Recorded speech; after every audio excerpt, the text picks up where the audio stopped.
Será que você é realmente uma compulsiva alimentar? Bom, para a gente entender sobre isso, nós temos que falar sobre ciência, sobre alguns critérios que regem, então, o diagnóstico da compulsão alimentar. As pessoas confundem muito compulsão alimentar, uma patologia comportamental alimentar, com eu estou comendo em excesso porque eu tenho fome. Então, a gente, por exemplo, uma mulher que está amamentando tem a tendência a ter mais fome. E se não se controlar, a tendência é que ganhe alguns quilos ou não, né, decorrente disso. Então, a gente tem que pensar sobre, existem alguns critérios, tá? É importante que a gente entenda.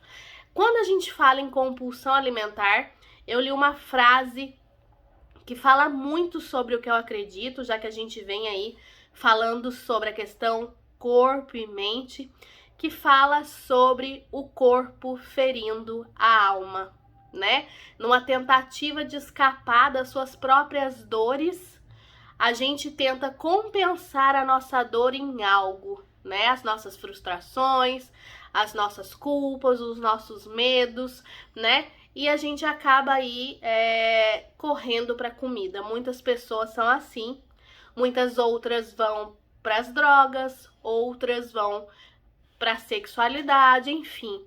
Existe diversos meios, né, das pessoas tentarem compensar, então, aquilo que está dentro de nós, né?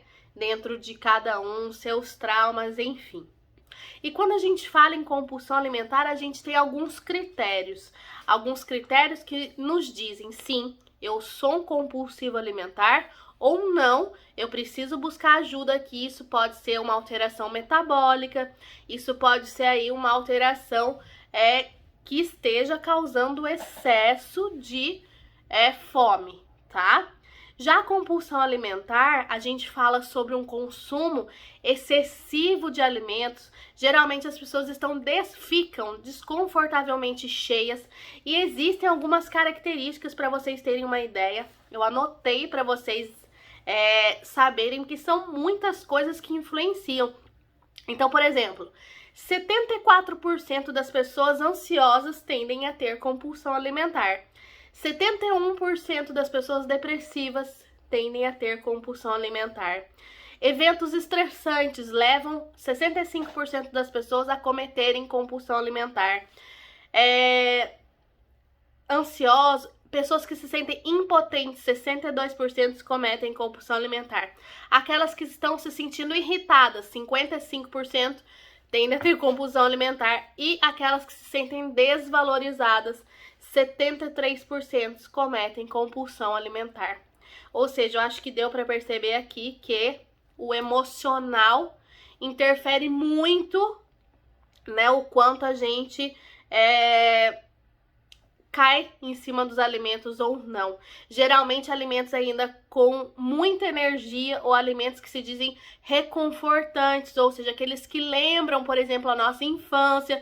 Então, o chocolate, o leite, as massas, enfim, aqueles alimentos ricos em energia, tá? As pessoas, em 76% dos casos, dizem não conseguir evitar compulsão, tá? A gente fala sobre um comer vício, ou seja, nós temos aí uma questão que leva a um sofrimento, tá? Todos os vícios levam a um sofrimento, a gente precisa pensar nisso. 65% da compulsão acontece após o trabalho, ou seja, entre a tarde e a noite, geralmente nessa segunda fase do dia, tá? E então, anote aí, pense sobre esses critérios, marque as pessoas que você acha, né, que tem ou que dizem que tem compulsão alimentar, para realmente atestarem sobre isso e pedirem ajuda.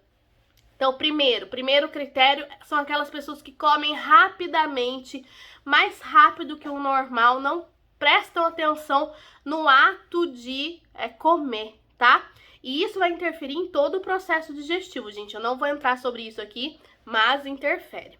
Segundo critério, comer quando não está com fome. É aquela pessoa que não tem fome, mesmo assim, come várias vezes ao dia, compulsivamente, belisca o dia inteiro, por exemplo, tá? Terceiro, é aquela pessoa que fica desconfortavelmente cheia. Ela come mais do que deve, com muita rapidez, e isso faz com que ela se sinta o quê? Abarrotada, cheia. É aquela pessoa que fala assim, nossa, eu tô cheia por demais, tá? Então, o terceiro critério. Quarto critério, aquela pessoa que come geralmente sozinha, longe das pessoas, não come em público, não tem compulsões em público. É aquela pessoa que se esconde dentro de casa, geralmente na sala, existem pesquisas falando sobre isso, e comem compulsivamente, tá? Escondidas porque tem vergonha do próprio ato. E quinto é a culpa, logo depois do ato. O nojo de si próprio, a vergonha de si próprio, se sente deprimido depois da ação da compulsão. Isso tudo gera um sofrimento acentuado, tá? Para se ter compulsão, desses 5 critérios que eu citei, você tem que ter 3 critérios presentes. Aí sim você pode dizer que tem compulsão alimentar. Quando a gente fala das causas emocionais, que eu sempre gosto de trazer para vocês, eu já disse algumas causas aí, né, relacionadas à ansiedade, depressão, questões de irritabilidade, mas tudo isso são emoções que são causadas por algo. A medicina germânica nos explica isso bastante. Então eu posso dizer para você que a compulsão alimentar, ela tá atrelada, quando a gente fala de mulher, há um conflito de medo-nojo, ou seja, um medo associado a um desgosto, que pode ser, por exemplo, alguém tentou assediar sexualmente essa mulher, então medo mais desgosto, medo mais nojo, ou então medo e nojo de alguém que chega embriagado em casa, por exemplo, tá? E no caso dos homens, a gente tem aí um conflito de resistência. Ou seja, eu tô resistindo, o homem está resistindo, está se opondo a alguma pessoa ou a algum evento, a uma situação, tá? Que esteja levando ele à compulsão alimentar. Vamos dizer o que gera essas emoções, esses conflitos, né? Vão gerar alterações nas células ilhota alfa do pâncreas, que vão então deixar de produzir o glucagon. Quem é o glucagon? É aquele que transforma o glicogênio em glicose, mantendo o açúcar no sangue. É essencial para o equilíbrio do açúcar no sangue. O que acontece durante a compulsão alimentar, durante esses conflitos? Eu não tenho o glucagon, então ele diminui a sua produção, fazendo com que as pessoas não consigam trazer a glicose para o sangue, tendo quadros de hipoglicemia. Elas sentem uma falta de energia que, de certa maneira, elas tentam compensar comendo, principalmente doce e açúcar. Então, olha que interessante. Nada no corpo é por acaso, nada... eu sempre falo que tudo é muito perfeito e tudo é muito inteligente, né? O objetivo disso é você ter energia o suficiente numa fase de resolução para que você então tenha energia e possa assim ter, né, essa compulsão, para você ter essa energia necessária. Então o corpo, nesse quadro de hipoglicemia, você sente a necessidade, vai lá e come o açúcar. Então muitas vezes você nem repara nesse quadro de hipoglicemia porque você está sempre se alimentando, né? Então a gente tem que pensar sobre isso.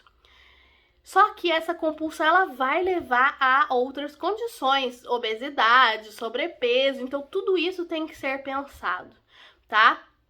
Então eu quero que você raciocine sobre esses critérios, analise realmente se você tem a compulsão alimentar patológica, pense sobre as suas emoções, pense sobre os conflitos que você está vivendo, para que assim você consiga se libertar desse sofrimento e dessa dor, tá bom? Espero que você tenha gostado desse vídeo. Não esqueça de deixar o like para nós, de se inscrever no nosso canal, que sempre aqui a gente vai trazer informação de saúde e medicina, corpo e mente, para que você possa expandir os seus horizontes e entender que as doenças, ter doença ou não ter doença, está em suas mãos, tá ok? Um grande abraço.